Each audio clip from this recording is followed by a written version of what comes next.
We are at a wheat farm in Sharjah, which is preparing to welcome its first harvest. What used to be a desert in Mleiha has transformed into a green oasis within months. As you can see, the farm is huge.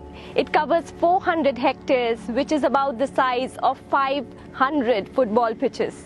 The first phase of the wheat project was launched in November when Sheikh Dr. Sultan bin Muhammad Al-Qasimi, the ruler of Sharjah, spread seeds on the soil.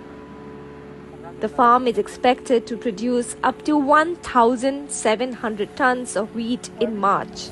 We are expecting the harvesting date to be near 15 to 20 March. The wheat will be going to the local market here in Sharjah and UAE. We are not adding chemicals and additives here. We are expecting that the products will be available in market during maybe next May or June.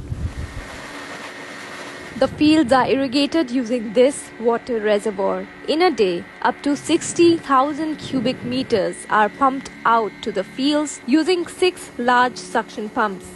The project uses these mechanized sprinkler systems, which can be moved using motors. 3 state-of-the-art technologies help to monitor weather and soil conditions. First, sensors are used to measure the quantity of water in the soil to avoid water wastage. Secondly, this on-site weather station predicts temperatures, wind speed, and humidity conditions for the next 48 hours.